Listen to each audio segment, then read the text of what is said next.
Eu quero trazer um último tema que anunciamos, inclusive, no começo dos nossos destaques. O governo federal prepara uma medida provisória que irá alterar os valores da conta de luz em todo o país. Vamos entender quais seriam os impactos para as diferentes classes sociais? Conta pra gente, Danúbia.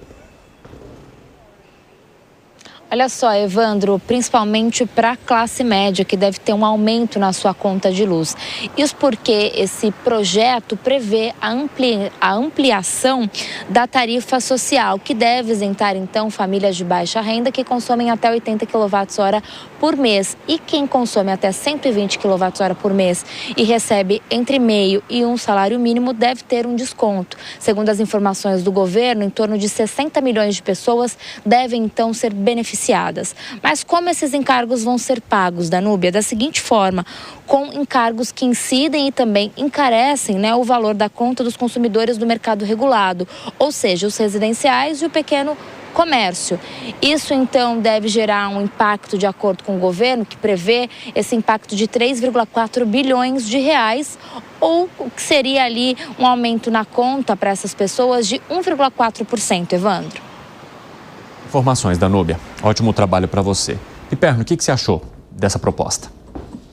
Ô, Evandro, você sabe que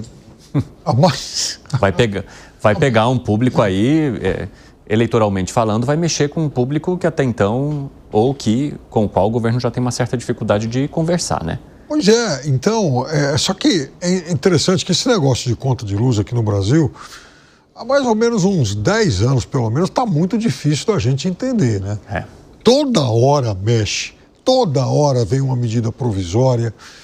Toda hora tem uma bandeira. Uma bandeira de uma cor diferente da outra e aumenta ou diminui. No começo do ano, por exemplo, janeiro diminuiu.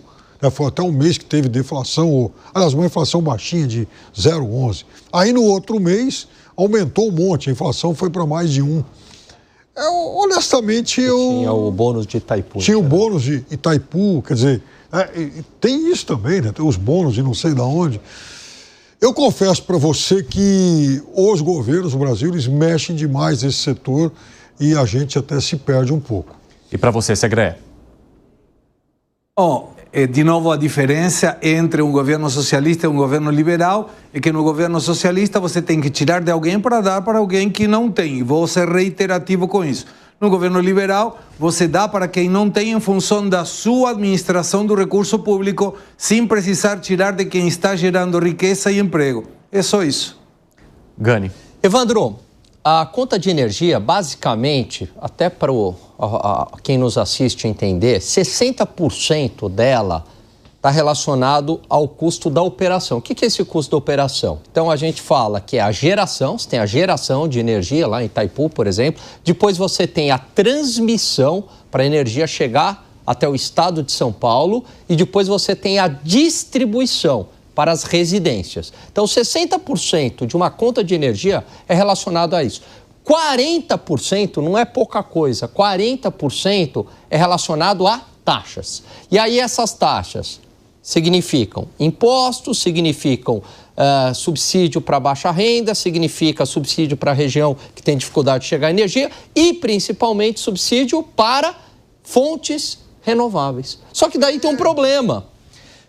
Você está dando muito dinheiro para a tal das fontes renováveis, eólica, solar, num país onde 90% da matriz energética, não estou falando da matriz de energia como um todo, da matriz de energia elétrica vem de uma fonte renovável. Então não faz o menor sentido esse subsídio para vento, para o sol, né? Sendo que você já tem uma matriz energética elétrica que é de fonte renovável. É por isso que a conta de energia é tão cara. E aí você vai esfolar ainda mais a classe média, né? Distorcendo ainda mais a conta de energia. Exato, perfeito, porque esse não é um embate ideológico, é uma questão de um mercado que não está funcionando bem, até porque nos projetos que passaram pelo Congresso recentemente, de, por exemplo, energia, as eólicas, as offshore e tal, em todos eles entraram jabutis. Então, quem é que vai pagar isso aí? Não é, por exemplo, o governo que olha para assim, puxa vida, agora eu vou inventar um custo a mais para a sociedade pagar.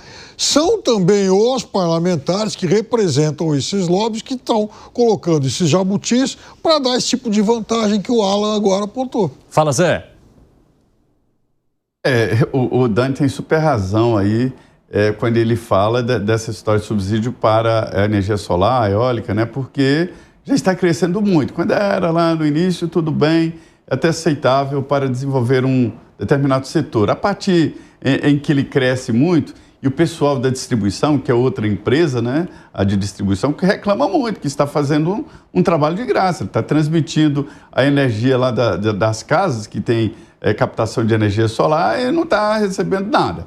Agora, sobre esse projeto social aí, eu fui ver, interessante, porque ele atinge realmente os mais pobres. Uma geladeira, 2 lâmpadas e uma TV ligada por 4 horas. Ou seja, para se encaixar aí nessa conta social, é preciso fazer um rigor muito absoluto, né? Eu tenho a impressão que a política social existe. O que não pode, de maneira nenhuma, é fazer isso aí como uma política eterna, uma política de vícios. Recentemente, eu conversei com um inglês que acompanhou todo esse processo lá na Inglaterra sobre ajuda, né? E lá eles têm um programa muito bom que funciona há décadas. E aí ele me mostrou os dados, que a expectativa era de que esses projetos sociais, lá são vários, né? E inclui educação, saúde, acompanhamento na casa, lá eles têm um cadastramento de todas as crianças, idade, peso e tudo mais, e que isso iria produzir no futuro famílias que investissem em educação e saíssem. E eles viram que não. Hoje tem já adultos que foram filhos de pessoas que lá atrás estavam sendo subsidiadas, ou seja, não melhora a qualidade de vida. Olha, o que melhora é a economia boa e principalmente educação.